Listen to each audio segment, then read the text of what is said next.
fun and informative podcast all about training working dogs? Look no further than the LWDG Pod Dog. This weekly show is hosted by me, Joe Parrott, founder of the Ladies Working Dog Group, and I chat to experienced trainers and experts in the field who will give you helpful tips and advice. Whether you're just getting started or you've been working with dogs for years, this podcast will have something for you. So pull up a chair, pour yourself a cup of coffee, and tune in to LWDG Pod Dog. Let us help you build a better bond with your best friend. Hello and welcome to another episode of LWDG Pod Dog. Today joining me is the amazing LWDG group expert Samantha Thorneycroft Taylor, and we are going to be talking all about whether should gun dogs have free time. How are you today, Sam? I'm good, thanks, Joe. Thank you for having me on here. So, this is a question that we see across many Facebook groups when it comes to gun dogs, and the debate on whether they should have free time or not is quite a heavily fought one. What are your thoughts on whether should gun dogs have free time? Like you say, it is heavily debated, and I think personally I like my dogs to have free time, and I use the word free. It has certain sort of context with it. It's not completely free. It's not the world is your oyster, go do what you want and I'll catch up with you when I catch up with you. There are still sort of certain rules and boundaries that they need to follow. So we need downtime. They need, I believe, downtime or playtime. They do obviously thrive on the mental stimulation and the being kept busy and being interacted with all the time. But it is good for them just to go and mellow for a bit. I think the conversation, or the argument, should I say, comes from the fact that working dogs across the board, in times gone by, they very much lived in kennels and very much worked as a tool, not as a member of the family. They were brought out to do a specific job, then back to kennels. And that's very different to the type of dog we see now. So the traditional old style training, shall we say, it made sense for those dogs to only come out to do their job, didn't it? It did, yeah. And like you say, they were largely kennelled. So whilst they were part of the family, they also weren't heavily involved in family life. So when they came out of their kennel, they came out for a job to do, much the same as, a working collie. They live in a kennel, they come out, they round up the livestock, they move them, and then they go back in their kennel again. So they just come out to do their job. And whilst that potentially makes it easier in a way to keep the training on a level, like you say, the crossover now, more and more people have got a dog, be it a working dog or a family pet, that is that crossover. Sometimes it works and sometimes it's just a family companion. And being able to find the middle ground within its life and its training as well is really important. You're going to want to take your dog with you when you go to the beach or when you go for a walk through the forest, or even if you're just going for a jolly to the pub. You don't want to have to leave it behind because it is a member of your family, but you want to know that it's going to behave when you're there.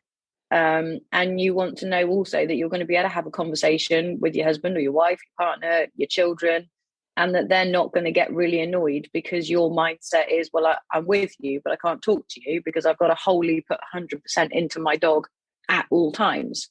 So it's finding that middle ground. You've touched on some really quite important things there, because if you come from a lifestyle of having just a pet dog, the whole concept of should my dog have free time is probably not a conversation you've ever had with just a pet, because pretty much most pets get constant free time. They mooch around the house, they've still got obedience, where people have spent some time putting some basic obedience into them, but they've not been taught to go out and do a specific job in a specific place. So this conversation doesn't even happen, does it? It doesn't, no. And like you've said, they get a dog, and a lot of normal people's, the general consensus is that if you get a dog as a family pet, you take it for a walk. When you enter the park, you take it off the lead. It runs around like a mad thing. It plays with every other dog in sight. It might nick someone's tennis ball and have a bit of a game with that. And then when you're ready, you pick up the lead, you call it in, and you go home. But obviously the dog's not had any form of interaction from you. it's potentially interrupted other people's training or what they were doing with their dogs. And it would be lovely to be able to say, right, it's a bit like dropping kids off at nursery, I suppose, there you go play, and I'll catch up with you at the end of the day. But it's not wholly practical. And we work with a lot of people who have bought a dog as a family pet, but it is actually a working breed. And the further they get into it, they realize that the genetics and the inherent traits within that dog, actually, it needs to do something. It needs to have something to keep its brain focused. Otherwise, they can be inclined to go a bit off the rails. So I think more and more sort of family pet owners now are understanding that the dog needs a little bit more. But certainly traditionally, like you said, if you've got a dog, it was just a case of, will you take it out for a walk? And that's once you've taught it to sit and to come back, that's pretty much all you need to do. And if you are another pet owner and a dog runs over to you and they're all very fun and you're talking to lots of people, you're probably more forgiving of that situation than you are if you are training a working dog and you've just been asking it to sit and you've been working on sit for many, many weeks. And then this dog comes over and encourages your dog to break its sit. We tend to see it not in a more stressful way, but we are there trying to train them to do a job. And just like those other people are there with their pets trying to have fun and totally acceptable, there's a little bit of a clash of the conversation that's going on. There definitely is. And it's quite frustrating if you're trying to teach your dog to do something specific and then some other seemingly out of control dog comes sort of bowling in and upsets your focus and your progress. And also, we've spoken about it before, but certainly since COVID, there are a lot more dogs on the ground and a lot more issues with those dogs on the ground. So you might be in the park or at the edge of the park working on a dog that has become reactive to other dogs, or it finds other dogs very stressful. So actually having another dog bounding over and wanting to play can be really unsettling and take back your training several steps. So it is, again, it's something that we need to bear in mind when we're out. It's not just a case of, is this the right area for me to train my dog? But it's what is going on with all the rest of these dogs. Is this going to be beneficial for all of us? Or are we going to end up going home feeling really disheartened and like nothing's working? Well, we've sort of, whatever, maybe we didn't realise we were buying a working cocker, or maybe we did realise we were buying a working cocker. Maybe we planned to work it, maybe we didn't. We've now got this sort of multi-purpose dog that's got two mindsets. It's quite happy to be part of the family, but then when we step outside, its genetics kick in, its nose is to the ground, it's sniffing everything, it may go a little bit self-employed. I suppose that's when we panic a little bit about this idea of free time as well, is how much are we encouraging the dog to go off and do something? Exactly, yes. So it's important, particularly if you've got a dog that is a working breed, you need to try and nurture those natural traits within it. So it's not like, the very old style training where your dog was your tool and it did what you asked of it and it didn't dare step a foot out of line. But it's more nowadays about having fun, teaching your dog or nurturing what it does naturally. So things like a working cocker and sniffing, we can teach it to sniff and to hunt and to quarter with us as part of a team. So instead of saying, right, there's a hedgerow, go sniff, where they're inclined to just pick up a scent and follow it in a straight line several yards away from us, we can teach them to work the ground properly. So it's sniffing within reason. And, I think a lot of people get bogged down in the fact that they think training a working dog is really, really hard. It doesn't have to be. It can be a fun, pleasurable experience. There are always going to be bumps in the road, but that's no different to any other walk of life. But I think if you can get the training in the early stages, if you can get through adolescence and you've got clear rules and boundaries for your dog, and you've put real effort into the training up until that point, then you're in a better position to go on and have a long, happy life where you don't have to do as much, definitive training every day. It can have more free time. It can have more sniffing time because you've already taught it that you don't want it to be 4 fields away chasing a hare. When we look at how we control our free time, I'm probably the worst today. You start out, you have walking the dog, dog's on the lead. We tend to look on our phones, or we're talking to the children, and we sort of with the dog, we're sort of not with the dog because we're with everybody else. That's a dangerous time for free time, isn't it? If we're letting them off and we are so distracted, that is when their instincts will encourage them to go further and further away from us. Definitely. It really is sort of dangerous territory. You're better off if you know that you're not going to be able to focus on your dog, or at least keep, 70% focus on what they're doing. Then you're better off saying, okay, I want to talk to my family. I want to discuss what we're having for dinner tonight, or I've got to make a phone call. My dog's going to go on a lead next to me. I'm not insisting on perfect heel work at this point. I don't want to be dragged, and I don't want the dog to lunge. But equally, I want to know that if I lose focus on it, it's not going to get itself into trouble. And that's where I said earlier, if you can put some months, some time in at the beginning where you really focus on those rules and boundaries, then you can teach your dog, a quick check-in command, or you can reaffirm the recall, so that you can be having a chat with your child next to you. And at the corner of your eye, you notice that your dog's either its body language has changed, so it's suddenly piqued interest in something, and you could just give it a quick sort of, I want you back this way. Or if you see it disappearing off into the distance, you can interrupt that behavior before it becomes too much of an issue. So I teach mine as very young dogs, I teach them like an invisible boundary around me. When they get about 30 yards away, I recall them back consistently, so that they almost learn that's as far as you're allowed to go, until you get to such point in your training where I then push you on further for whatever reason, be it a retrieve or anything else. They often get to the point where, if you've been consistent with calling them back at that point, they then get to 30 yards away and they almost look back and check in with you and go, okay, what now, mum? So, when they're consistently doing that, you can go, okay, yeah, just hang on there for a minute until I catch up with you, or I'm going to recall you, or actually you're allowed to go on a bit further. But because you've put those rules in early on, they know that that's their outer limit. But it does come down to being able to spot subtle signs and learning your dog's signs as well. So that, if you are semi-busy, or semi not focused on them, you can just spot the odd little thing that in your mind, the instant reaction is, I've got to get your focus back. Once you've got the focus back, you can carry on having your conversation, your dog's closer, it's under control again, and then you can continue your walk.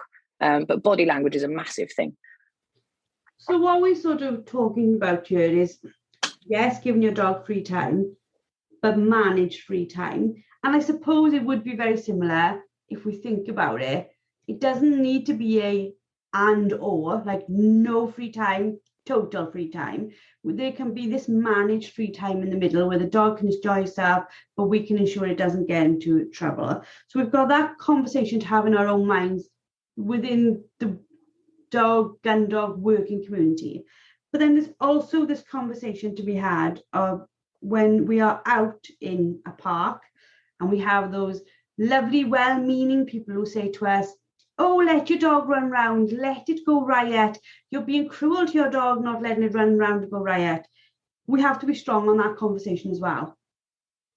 Most definitely, yes. If you don't want your dog to bowl around with every other dog it meets, then you have to be firm in your own thought process. If someone comes over to you and says, you're being cruel because they just want to play, you've got to be able to stand firm and say, actually, my dog plays when I've told it it's allowed to play. But up until that point, I wanted to learn manners, and I wanted to learn, polite meet and greets and hellos. And I wanted to learn that not every dog is a plaything, because that in itself can lead to things like lunging on a lead.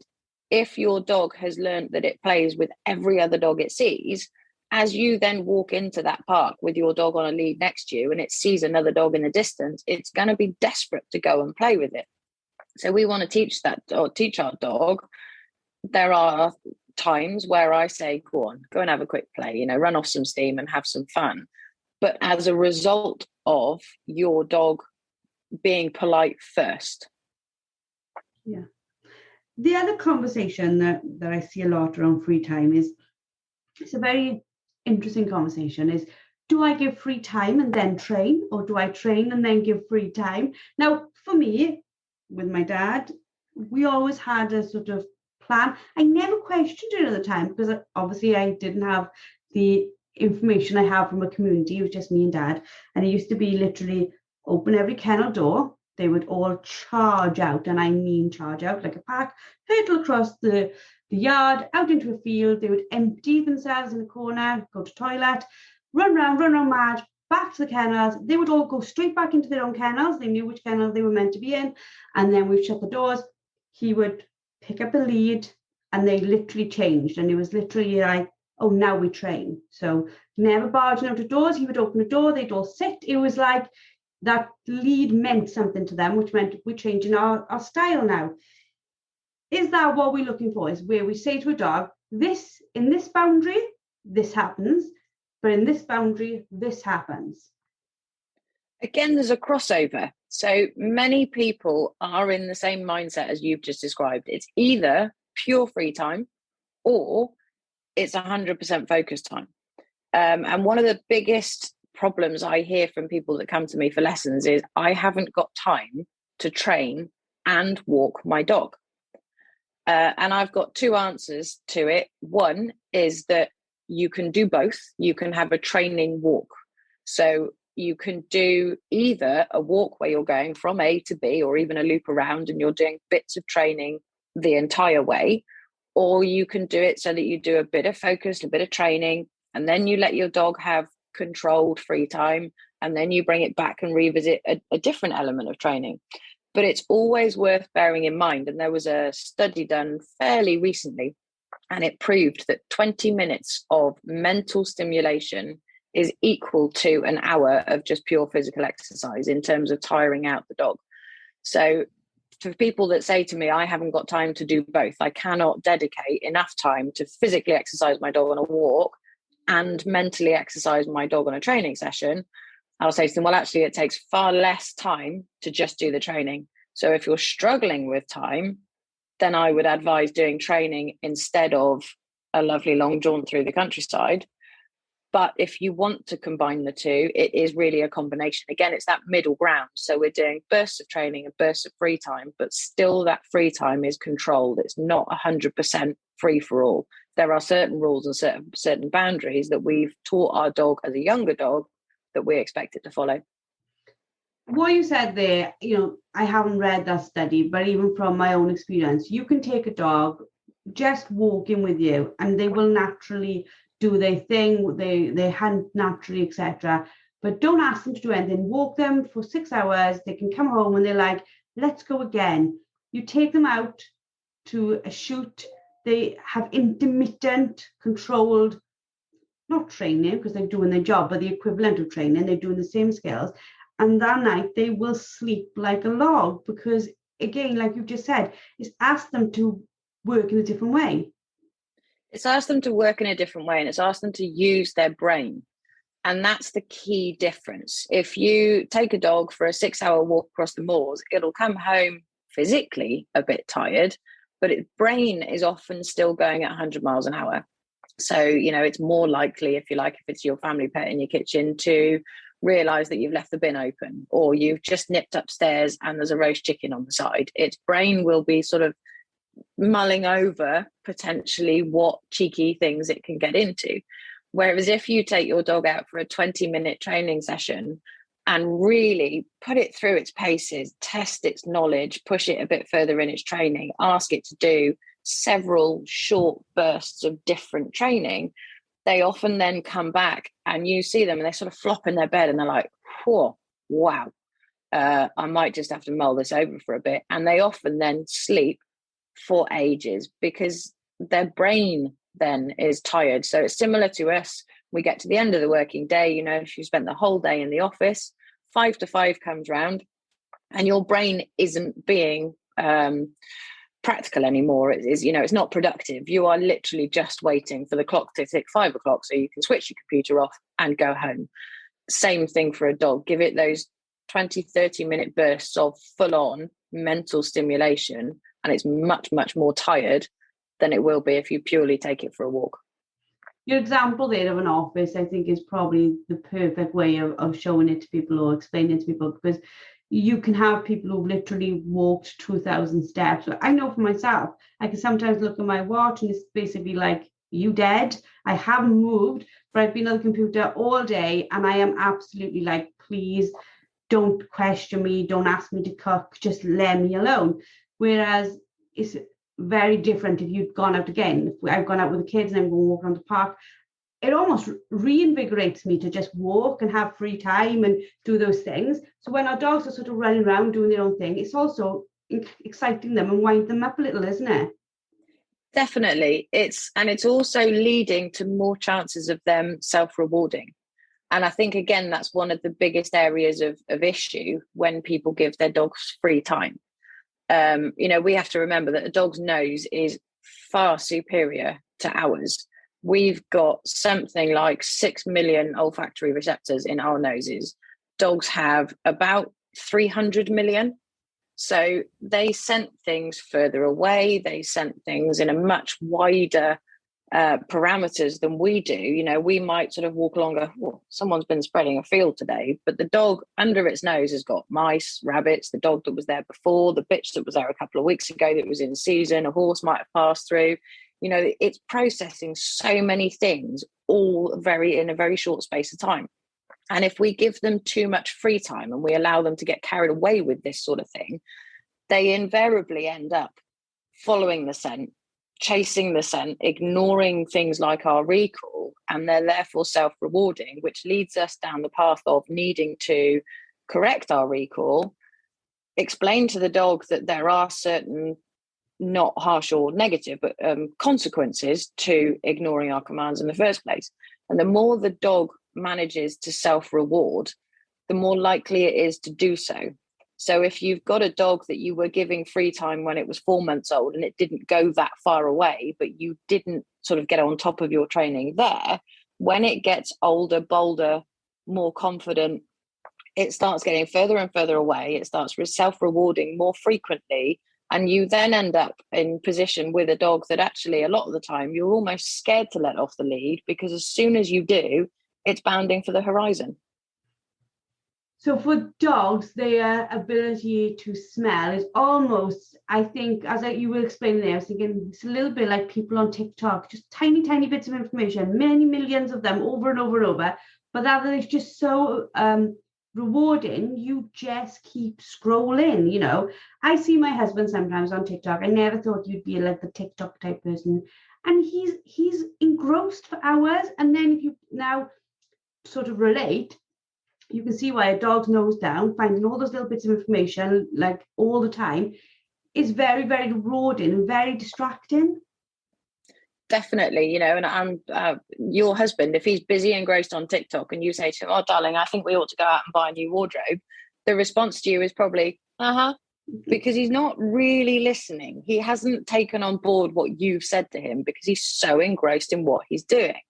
So again, we need to find ways to interrupt that being engrossed. So if your dog is, or if we teach our dog that we say their name, and that means, yep, then we've got their focus back. So we want our dog to learn every time we call their name, they go, yes, mum, yes, dad, what next? So we've already brought their focus away from the thing they were engrossed in, and we can then move forward together in a happy fashion. So, if your husband's engrossed in TikTok, if you say to him, "Excuse me, Mr. P," and he goes, "Yes, Joe," you can then go, "Right, I think we need to go and buy a wardrobe." And you'll probably find that you'll enter into a conversation as to why you need another flipping wardrobe, and you've got enough in the house already, but you've brought his focus back. He's no longer self-rewarding himself with TikTok. He's going to absolutely kill me for this conversation, but I think you're right. I think if he was here now, he'd say, "Well, actually, Joe, you're quite engrossed too." But yeah, again, it's the same thing, isn't it? And I wonder, you can probably tell me far more about this than I would know.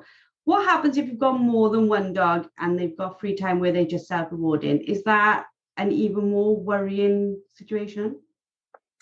It can be. So you can have two dogs that will lead each other astray. And particularly if you've gone down the route of getting litter siblings, then, you know, they can almost communicate without any outward signs of communication because genetically they're on the same wavelength. But if you see dogs playing together, even if they're not related, you know, they're both sniffing around in the hedgerow. Neither of them are particularly over the top about what they're doing. And then one of them suddenly goes, oh, what's that?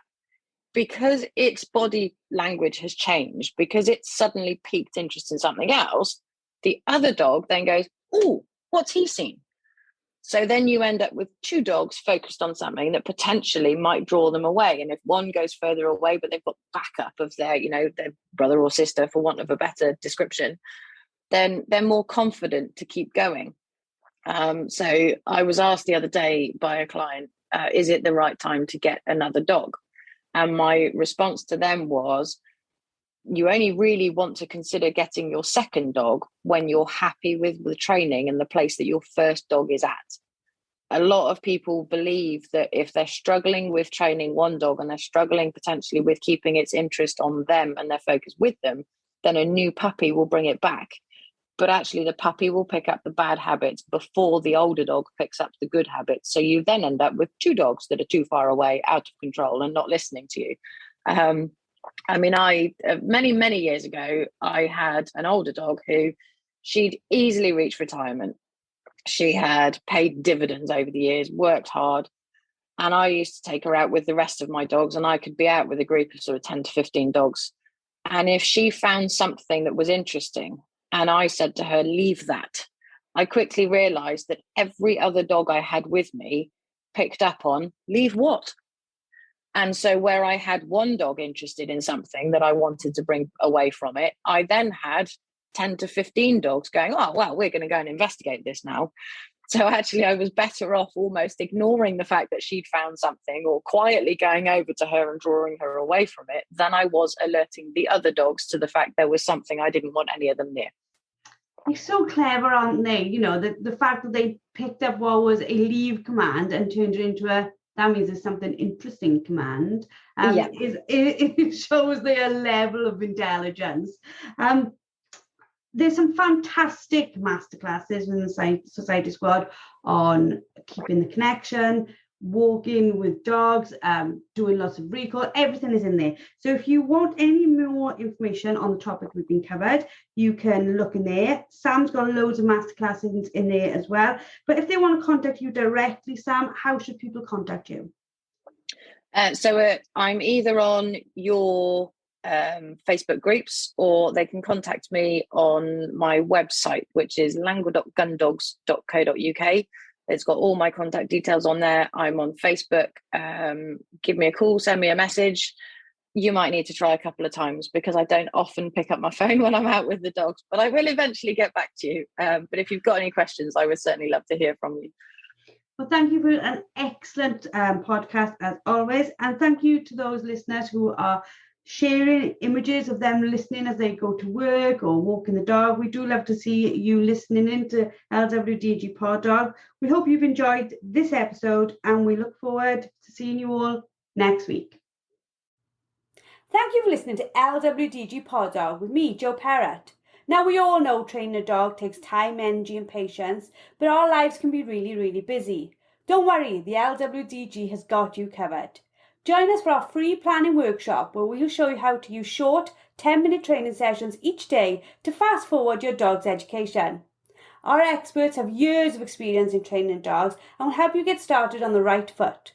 Register now and start making progress with your furry friend today.